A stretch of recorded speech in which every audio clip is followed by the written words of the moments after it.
Hey guys, welcome back to my channel. Today I'm going to do something a little different and not say what's up with my face in the beginning of the video. I had a busy weekend, so I kind of want to go more straight into this, but I don't know. I do feel like saying hi with my face in the beginning is a little bit more personal, but I know some of you might want me to just kind of get straight into the content, so we'll test it out today. I am actually going to do a 1 month planner update in my Sterling Ink B6 Slim horizontal format today. I did have a video setting it up a week or two ago if you want to check it out. Today I'm going to show you what I've been doing in my weekly and like the undated daily sort of ish section in the back. So I'm going to skip over the beginning stuff and go straight to my weekly planner. Just as a recap though, I want to show you here, like this is the Sterling Ink printed dates that's already there. And this was me kind of mimicking it with my own pen and ruler. So I believe this is, yeah. So what I did was the last week I skipped a page because maybe I want to do something here. And then I went straight to the week that I received. I think I received this planner a week before this date. So I went straight in, I, measured everything out. I did the lines, and I mentioned in my last video, I did everything with my thinnest pen. I think I did it with my Uniball Signo, but you can't tell really here because it's all been written in, but this line kind of came out really dark, and her pre-printed pages don't do that. You can see, like, you can't see the line from before, so I didn't like that. And then the later pages I started doing with pencil because I felt like it was a little bit more, it wasn't as obvious. But now that I have writing in it, I guess it really didn't matter, but it was very glaring when I first did this. So I've told you before that this planner is a pure, like a planning, a work planner, but I've really focused this on how I want to plan my YouTube content. Now, planning is a hobby for me. I know that I could probably get by with just one functional planner, but I do this because this is something that I love, and this is my work planner. And by work, I mean my social media content planning, as well as some of my normal regular work stuff in here. And I wanted to do this because I think while planning is a hobby for me and social media is a hobby for me because I just find that whole psychological aspect of it interesting, hobbies can feel overwhelming sometimes, and you could feel burdened by it. And I think that happens sometimes because you might not have a goal for your hobby. Like, let's say your hobby is golfing, but if you don't have a specific goal to get better, or maybe a specific goal because you want to do it to hang out with your parents or your friends more, or find something to relax you, I think you need some kind of goal. Having this many planners can feel burdensome because you're going to start seeing empty pages and like, oh my God, I spent money on it. What am I going to do with it? So for me, I wanted to challenge myself to a project, and that project was mainly YouTube because that's why I started this channel. So a lot of it focuses on this. I would love actually to do a reading journal, and I'm kind of struggling with it because I don't know if I want to put this in my Hobonichi planner for 2025, because I also want to talk about the way I felt about a book with my kids later. So do I want that in a separate notebook where everything is purely about my book recommendations to them? Because if I put it in a planner, will I really share that with my kids when they're, when it's appropriate for them to read that book? I don't know. So I do think putting a hobby in a specific planner or journal is really helpful to make you feel like, I don't know, more focused. So that's kind of what this is. One of my first video was actually like my 5 tips on how to find a planner that's right for you, because I think if someone had put all those things in one place, that would have been very helpful for me not to spend so much money on so many things. So that's my first one. And I don't think I actually planned it out here. I must have just done it on a random scrap piece of paper. But my second one, I'm trying to think. Was my second one my love-hate relationship with my Hobonichi cousin? It might have been. Okay, so it's my third video where I started doing this. My third video was basically unboxing this Sterling ink planner and just like my thoughts about it. And what I like to do is kind of plan what I want to do with the YouTube video or any other social media handle in here. And I chose horizontal specifically because I don't feel tied to time blocking certain activities for this hobby into a slot. It just can happen anytime in the day, or maybe it doesn't have to happen that day and it can run over. So that's why I think horizontal was perfect for me for this situation. I like to put the idea down, kind of what I've learned. And I said in another video, I think planning what you want to do during that week and then seeing what you actually do is super, super important to see how you can improve something that you want to work on. So, I mean, let me zoom in a little bit here. You guys can see here, I have no AM social media. Okay, this one is, I love this one for myself because when I look at social media, the moment I wake up, and I know a lot of people do, like they reach for their phone, I see stuff immediately that's like shocking, not great, or maybe sometimes it could even be positive, but it doesn't make me feel good in the morning. Like if I hear really bad news, when I receive that news the moment I wake up versus when I look at it 2, 3, 4 hours later, my mind and heart receives that news differently. So I don't like to start my day off with social media in hand. I really try not to. Maybe I'll check my phone just to see if I had any urgent text messages, but I don't open any apps or anything like that because I notice that it makes me start off my day in a bad mood. It could even be overwhelmingly positive, but I don't want to get swept up in that in my morning. I want to start my morning kind of even keel. So that's like one of my main habits that I try to uphold. Tidy up my workspace. So I really wanted to do that, but I really don't like to tidy up. And these are like, if I posted a short, if I posted a YouTube long video, a TikTok, Instagram post, reel, did I journal? And I think it's because I wanted to see what my habits were, like how I feel about it. I have been pretty consistent in posting a YouTube video for you guys every week. And that's because I have this space to keep me grounded and focused and remind me that this is what I want to do. I haven't really done that for my other stuff. And I wanted to see kind of how that would look like. So I did do it for my next week as well. You can see here, I hate doing shorts and posts. And I've come to the realization it's because I don't like editing on my phone. I think when you have to toggle and stop and shorten and cut things with your finger, it's just so much less precise than when I do a YouTube video and it's with the mouse. So I don't know. Do people edit reels and TikToks on their computer? Would that change things for me? I don't know. Well, I don't know. Is that what you guys do? Maybe I just need to change it to the platform I like. I don't know. Or like the medium I like. Oh, my idea was that a passion planner is actually a great first choice as a planner for someone who's new into planning. And I kind of outline all the reasons why I think that is. I've noticed over the years that passion planner doesn't seem as popular as it was when I first got into it. But, I'll talk about that more in my daily journaling section. So that was my video idea for the week. Why I think journaling is important and how I got into this whole journaling and like planning space to begin with. So to me, this was a really super, super important topic, but not everyone feels that way. And it's okay. I think sometimes YouTube or any social media is a balance of what you personally love and think is important versus what your audience thinks is important, or maybe they don't like the way you said it. And it's all a learning experience. No offense taken, guys. It's okay. And I know a lot of people, like serious YouTubers, use like certain documents to do that. But I love paper planning, so I really want to keep it in here for now. I just, like, why else did I get this if I'm going to use something digital? I don't know. Maybe if it became more obvious that that's the right method, then I would. But right now, I just love writing all this stuff. It's just fun for me. The Hobonichi cousin setup video I did, that's Taylor Swift or Swiftie themed.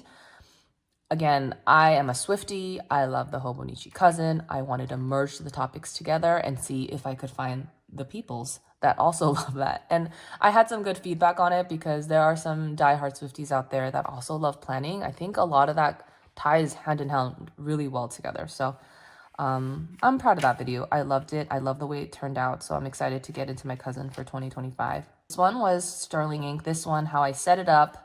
I kind of went over like what I want to do in this section. I think I'm going to do PTO accruals because as a mom, I'm always scraping for PTO because my kids are always getting sick.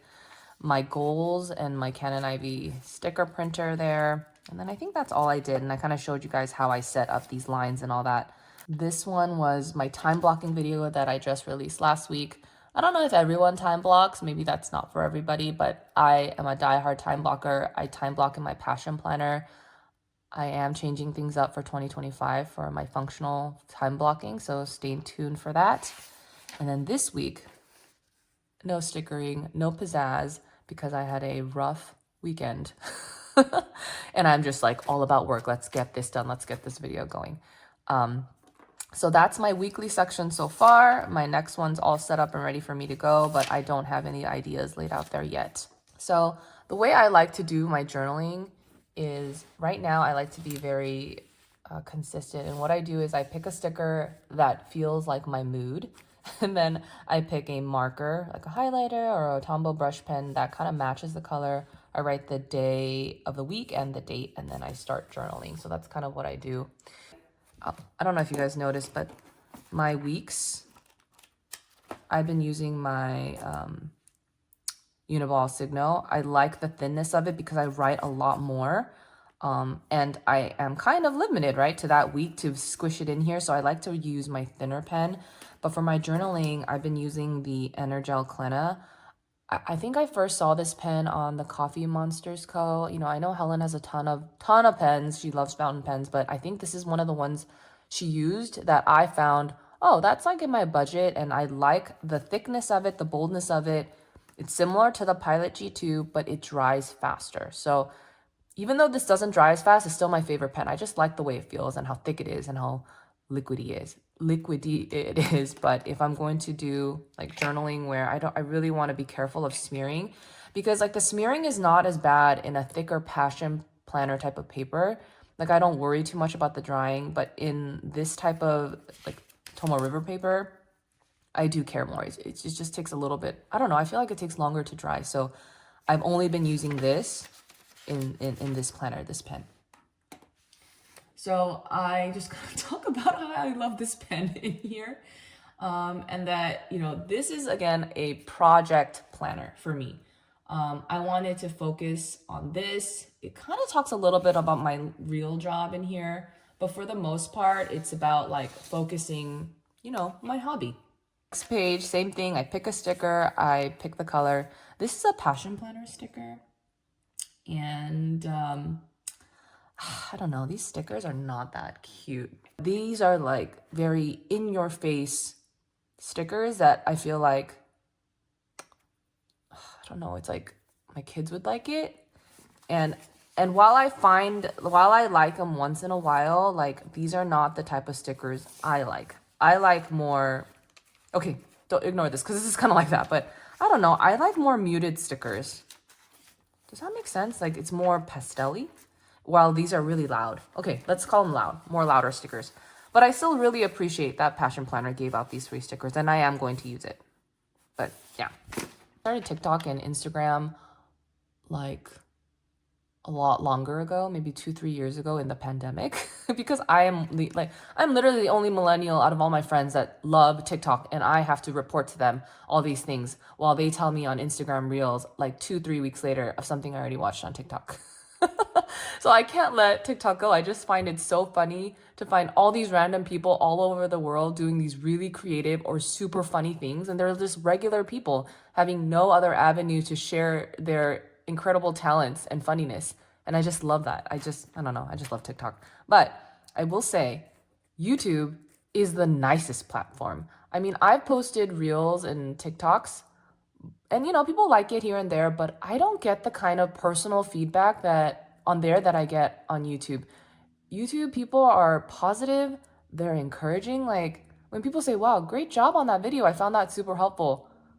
That warms my millennial heart because I don't ever hear that on the other platforms. I just think people on YouTube are really here because they love this stuff personally. It's not something they're just flicking through. This is stuff that they also love. So I also get really intimate and personal feedback on how other people use their planners, which I'm kind of, I don't know, I'm really impressed, and like, I don't know, it feels really heartwarming that people do that because again, it's just, the platforms are just so different, and I feel more connected to people in some ways on YouTube because they are sharing with me very detailed information of how they plan, and in ways only a real planner would understand.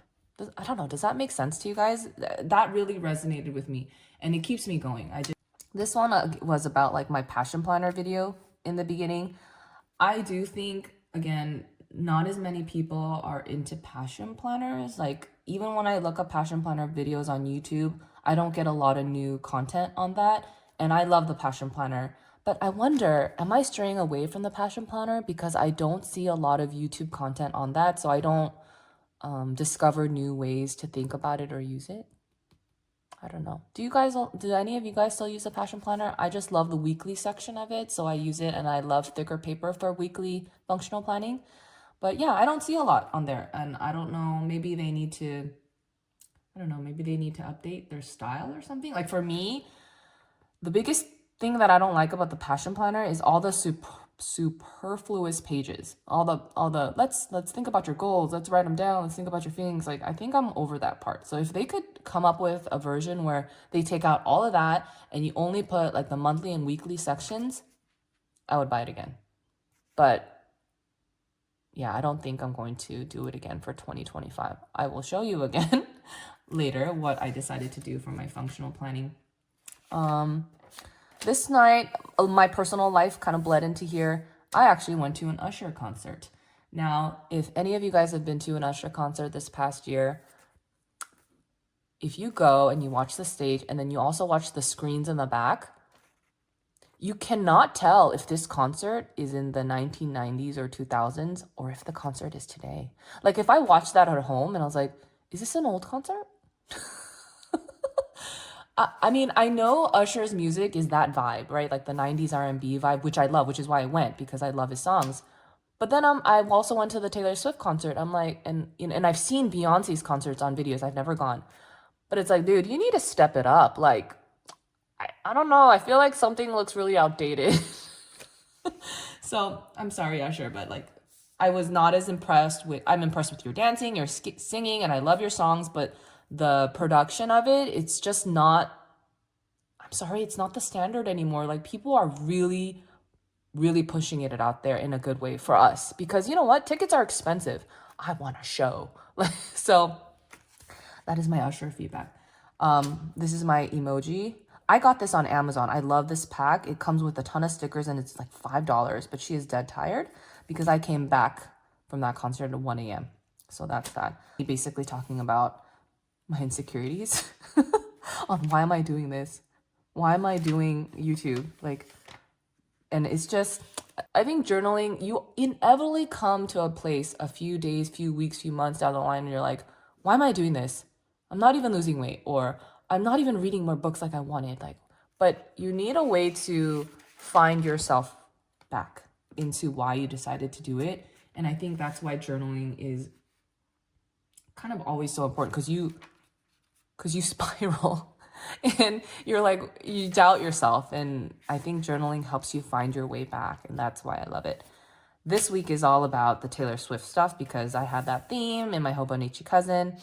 I did say in another video, I went to the Taylor Swift Eras concert in Switzerland because I could not get one single ticket in America when they first did it. I didn't sign up for pre-sales because I'm a geriatric millennial. I didn't know you have to do that. So I signed up for all the pre-sale shows possible in Europe. And I took my family because we wanted to go to Europe anyway. And I said, hey guys, we've never been to Switzerland. I heard it's amazing. It's beautiful. Let's go. My family was down. And of course, all the dads, I went with other families. The dads stayed at home and watched the kids, and the moms went because the moms are diehards. My daughter asked me something funny, like, why is subscriber count so important? Like, I actually, don't share any of my planning stuff with my friends or family. And I do this because nobody cares. Nobody cares because they don't like it like I do. And I just thought it's discouraging for me to share it with them and they don't care, or they're not overwhelmingly positive or watching my stuff or following. It's kind of discouraging for me and disappointing. But at the same time, I get it. Like, if they had a channel on, I don't know, old cars or something, and I just don't care, like, I'm gonna respond the same way. So I don't share any of my stuff with them, but my kids are on my account. So I have a ton of people I'm subscribed to that I didn't guys, because they think subscribing to every video is really important, you know? Like, so anyway, so she just asked me why that's important, and I kind of explained. Anyway, back to this. Gained a little weight. And I don't usually put personal stuff in here, but it's because I started, instead of taking my lunch walk breaks, I've been working on my content. And I don't like that. And I don't know how to find enough hours in my day to work on YouTube and also keep a healthy lifestyle. So I did put it in here because it is this content that is taking me away from that, what I want to do. This is my little Eras Tour Halloween themed sticker because, again, I went to the New Orleans concert, which was super amazing. Now, this week, this is now Halloween. I'm super late to planning this week's content, and this is me talking about it. So I'm going to keep going. I started in 2024. I'm going to keep going in 2025. I actually really like, okay, by the way, I am not journaling every day, but I love how filled this looks. And that's kind of the beauty of not having a dated daily journaling section, kind of like the Hobonichi cousin. You don't have to do it every day. You can do as little or as much as you want. And then it still looks really full. So I like that. I think one of the things I'm going to do with the Hobonichi cousin is I might actually put this by my bed because I'm not a great journaler on the weekends. This is always at my work desk. I come to it and I journal, but I don't know what I'm going to do for Saturday and Sunday. And like I said before, I know it's okay to leave a day blank. I know it's okay, but I still don't like it. And I'm still going to go back and fill it out. So if you're a girly like me or a guy, I mean, I don't know how many guys really plan. I know there are some people that do, but I know there aren't as many. But if you do, I don't know if you're like me, where you're down to leave big pages blank. It's inevitable. It is going to happen, but I just don't like it. And then, of course, my last section that I'm always adding to is kind of my brain dump on new things I want to share with you guys. New things I love, new things I can tell people are talking about and want to learn about. That's kind of what I do. So that is my 1 month update. I love this planner. I'm not going to put stickers on it still. I think she released covers, the plastic covers. I don't want to do it. So I have to actually be pretty careful with this in case, I spill a drink. So I don't take it out of my house, by the way. I leave my journals here. I don't do a carry all. No, is that what they call it? A EDC, everyday catch all. No, that's not it. It's I forget what it's called, but whatever you call planners or you carry it around with you. I don't do that. I just leave everything at home because if this got bent, oh God, that would kill me. But I guess that's what the plastic covers are for, so it doesn't get bent. So that is my planner update. Again, Sterling Ink, it has not disappointed. I love it. And I love that it's keeping me focused. This is a planner helping me plan a specific project. And so far, 1 month, a little bit over a month, I'm still on track. And I think it's doing its job for whatever reason. A lot of it has to do with the way the planner is set up, the way the planner feels. But it also has to do with the way you approach planning. And for me, I like making it pretty. I like making it consistent and clean. And I don't let my kids touch it. Because if it gets messed up in a way that was out of my control, like, wow, that makes me not want to get back into it. So that is my advice to you. Keep up with the way you like to do it. And it makes you feel good when you see it and you open it. And I think that is a really helpful way in having you come back to it every day or every other day to keep at it, to keep journaling, because that is what you want to do for whatever goal you have in mind for that planner or journal, even if it's just a vent. So that is my update. Let me know if you guys have started in any of these Sterling Ink journals, if you're keeping up with it, what's worked for you. One thing I do want to work on is doing a habit tracker again, so I'm a little bit more focused and, organized. I don't know if you guys do any habit tracking, but that's kind of what I want to work on. That is my update for you guys this week. Thanks guys for watching.